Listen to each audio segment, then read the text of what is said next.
সমস্ত বাংলাদেশের মতো যেমন হামের প্রাদুর্ভাব বৃদ্ধি পেয়েছে, বাগেরহাটও তার ব্যতিক্রম নয়। আমরা বাগেরহাটের 4 জন রোগীর হাম সন্দেহজনক হাম হিসাবে আমার হাসপাতালে ভর্তি হয়েছে।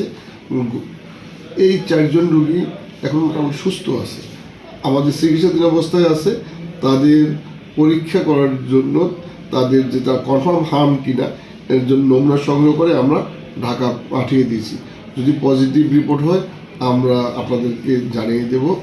আর এই হার্ম যে প্রাদুর্ভাব এটা যে চারিদিকে ছড়িয়ে যাচ্ছে, আমাদের অবশ্যই স্বাস্থ্যবিধি মেনে চলতে হবে। স্বাস্থ্যবিধি মানে কি, হার্ম কীভাবে ছড়ায়, আমাদের সর্দি কাশি হাসির মাধ্যমে ছড়ায়। অতএব আমরা যদি সবাই একটু সেই কোভিডের মতো মাস্ক পরার অভ্যাসটা করি, হাত ধোয়ার অভ্যাসটা করি, এইটা যদি আমরা পালন করি, এবং আমি সবাইকে আহ্বান জানাবো হাসপাতালে অযথা কাউকে না আসার জন্য, এবং আসলে শুধুমাত্র রুগী যেন আসে, বাচ্চা টাচ্চা নিয়ে হাসপাতালে নিরুৎসাহিত করি।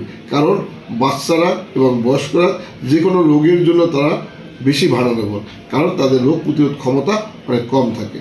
আমি সকলকে আহ্বান জানাবো, এই হামের লক্ষণ যদি থাকে অবশ্যই চিকিৎসকের শরণাপন্ন হয় এবং চিকিৎসকের পরামর্শে চিকিৎসা নেন।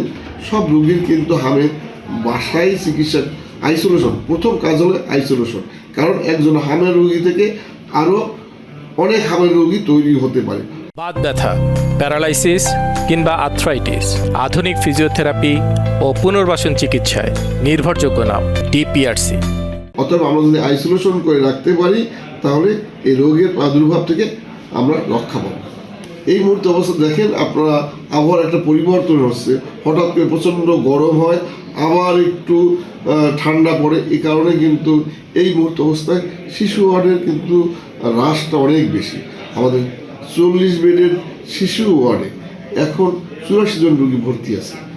অতএব অনেক রোগীকে আমরা বিছনা দিতে পারি না, ফ্লোরে থাকতে হচ্ছে। আমাদের যে জনবল তাদের সেবা দিতে আসলে আমাদের হিমশিম খাচ্ছি, তবু আমরা চেষ্টা করে যাচ্ছি। এটার জন্য আরও আমি আসলে সবাই জ্ঞাতার্থে একটা কথা বলি, আমার এই মুহূর্তে অবস্থায় 364 জন রোগী আমার হাসপাতালে ভর্তি, কিন্তু আপনারা জানেন আমার 250 রোগীর একজন বেশিকেও আমি খাবার দিতে পারবো না। অর্থাৎ 250 পরে যতজন রোগী আছে তার কেউই তো খাবার পাবে না, এটাই স্বাভাবিক। এরকম তো অবস্থা আমার 250 জনের ভিতর পাবে অনেকে। আমার তো কোনো মানুষকে আমরা বেডেই শুধু না, আমি সবাইকে ফ্লোরে রাখার চেষ্টা করি না। অনেকে যেখানে বেড আছে 40টা, অর্থাৎ খাবার আছে 40টা, আমার বেড এখানে 60টা দেওয়া আছে। কারণ আমি চাই না অন্তত খাবার না দিতে পারি, একটা রুগী যেন একটা বেড দিতে পারি। 250 বেড 250 হলেও কিন্তু আমার কিন্তু বেডের সংখ্যা 30-300-ও বেশি। অতএব অনেক মানুষ বেডে পাইলেও সে খাবার পাবে না।